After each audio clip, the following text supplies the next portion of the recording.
I was like, all right, okay, so it's a full moon thing that this was going to be taken part on. And it doesn't mean that I can't really take part in anything. Why not? I can go out. I can do stuff. They've got trees here too. So I decided to look up the keywords full moon meetup. And I found something. It was something, where was it? I don't even remember now. They had a fire circle going on for a full moon meet, as a festival, but it was up at a house out in the forest. Oh, okay, cool. I joined their group. I put out that I didn't have a car. I didn't even have a car, but that I wanted to ride and I wanted to go, and I thought this would be neat.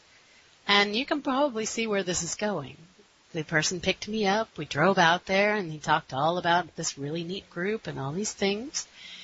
And I found myself later on as the evening, as it got dark, literally, and I don't mean just kinda, literally walking into the moment. Walking toward a fire circle, gonna meet people. I can hear drums starting to start up. There's someone behind me because I don't want to go last. There's someone in front of me because I don't quite know where I'm going. I can smell pine trees. I'm excited. There's going to be neat people to meet. The whole thing. I almost stopped in my tracks, but that wasn't part of my vision, so I didn't. I just kept on walking. But, and then I walked through and I experienced the literal resonance of what it was that I had created. And that's when I knew that I was really, really onto something. And so that was pretty awesome. I was like, all right, this is cool. I didn't know where to draw the line exactly about what woo-woo stuff was real and what was not. So that's how I kind of ended up creating the MetaPlay group, because I wanted to know and then share it and play. And so in a way I needed to have an outlet for my reason for so much exploration. So there you go. But anyway, so I knew I was onto something, but what? I realized that I had taken the whole thing that had been offered by Shakti Gawain to a whole new level. I'd taken it to a place she'd never even described. It had something different, but I didn't quite know what. It ended up that I decided that emotion and the actual feeling of the vibration, of the resonance, of the sensation of it was what really made it real for me. I did not go to California. I did not go to Beacons of Light conference. Just nope, not there at all. But I felt 100% how it was I had wished to feel when I was mapping it, when I was creating the pink bubble. So I decided that I must have done something with it being in the dark. You know, I had some details. It was on the exact date. There was fire involved on pine trees and everything at night. But it wasn't in a particular place, and I didn't have any of the hows or whys or anything else.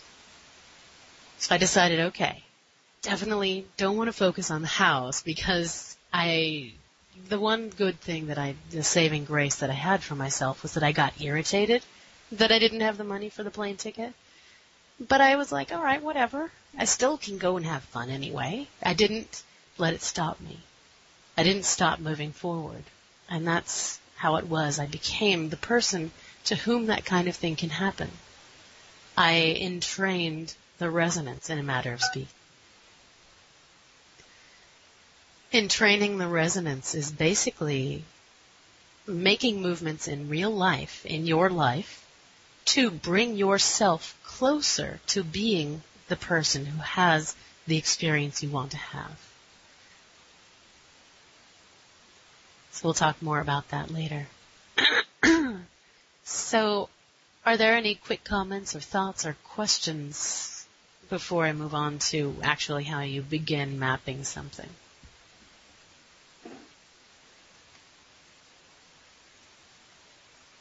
Dawn, it's Karen. Mm-hmm. I love what you're doing. I think it's so very cool.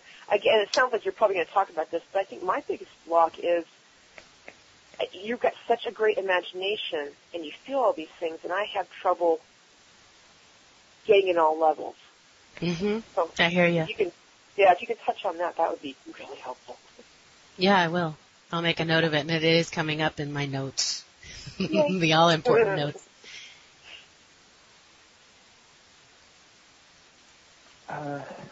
This is Patrick. I had a question. Go ahead. / comment. Normally I'd be in class, but right now I'm dying horribly, so that's why I'm here. No problem. I'm not terribly focused, so I'm probably going to be asking a lot of questions. However, there was one thing that I believe you just said that caught my attention. You said you're not quite sure how much this, quote, woo stuff is real. Mm-hmm.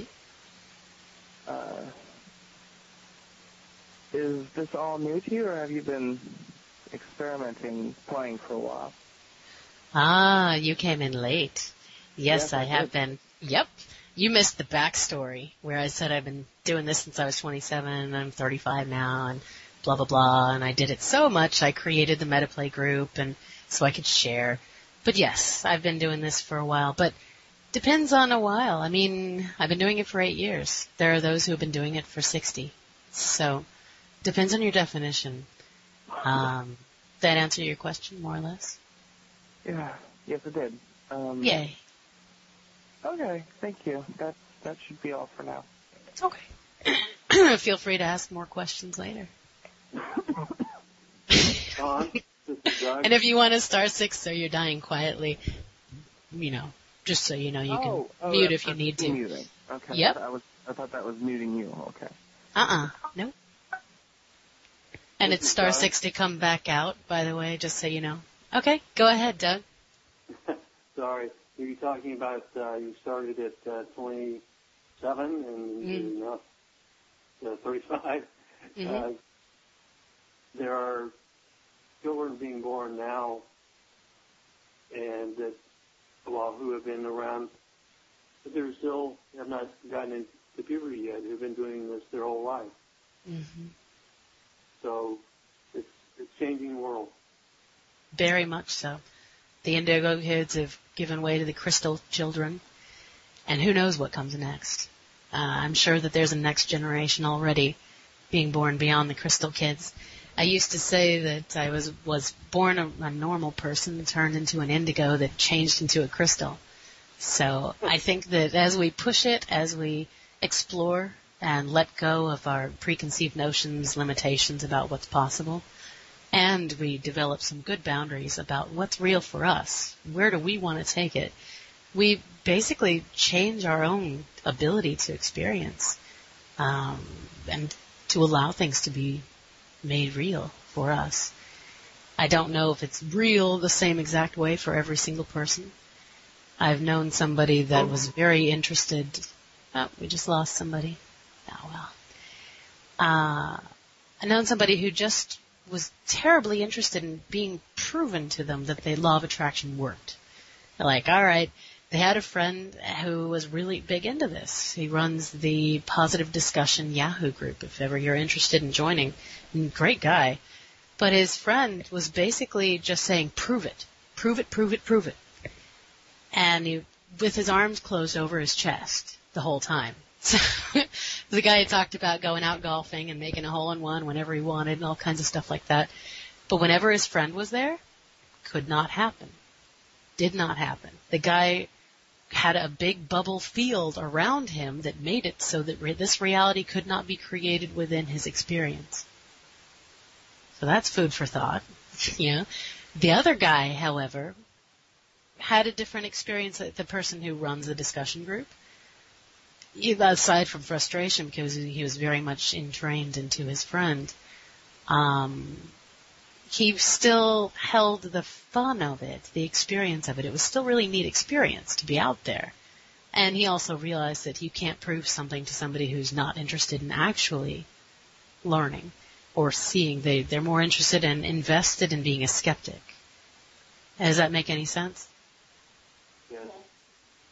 So, yeah, it's interesting. It's a co-created reality. Then a future session, I'm going to be talking about resonance entrainment in relationships and groups, and how you can co-create something really big together. Good stuff. But it's also, there's so much more to it. It's a wheel. And when you have a whole bunch of people who are part of a wheel, it can become wobbly. There can be differences in all different kinds of things. But it can also be supercharged. It can take it to a whole nother level when you are entrained with each other, when you are on the same wavelength. So anyway, are there any other questions? Nope, we're good so far. So we got it from Karen that she wants to know more details about how to really get to the feeling place, to the resonance, without having a real strong imagination. So I'm going to touch on that later. Welcome to whoever just joined or rejoined us. It's Kirsten. I rejoined. Sorry. Oh, no problem. Good to have you back. The recording has stayed true, so you'll be able to listen to whatever you might have missed. So, and actually, where did you leave off, and do you have any questions?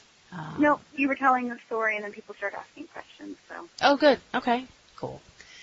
So, yeah. So how to begin mapping? So it starts with the imagination. Yeah, I know. I'm going to skip forward to another section where we talk about details that'll help you actually set something that works up for you. More or less, this is just going to be a basic how-to. And there's a lot more to it. I'm probably going to write an ebook about all the various different stuff that has to go with this. But for now, we're going to just play with actually how do you do it. So you begin resonance mapping with the idea that you are intending to match resonance. You are intending to become the person to which this experience can happen. This is not an act of will so much as it is an act of intention and creativity. So, does anybody have any sort of a suggestion of something that they would like to create?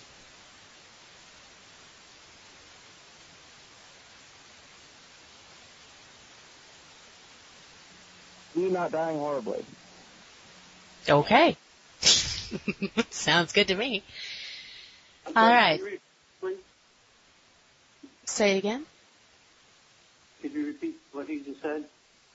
He said he wants to not be dying horribly. Oh, okay. Thank you. He's dying quietly at the moment. He's on mute, but he's got a cold, and that's the only reason he can be here. So, yeah, it's actually kind of a good thing, perhaps.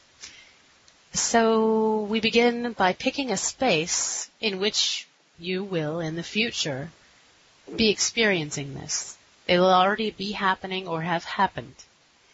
The real key to this is gratitude and appreciation. So in this case, it'll be, God, thank God I feel better. Thank God I'm not dying horribly. Thank God I'm dying peacefully, or at least not dying at all. Just doing better. So you pick a space in the future in which you will be experiencing that, most likely. It doesn't have to be a specific date, but it can be. So let's say a week from now, just a date.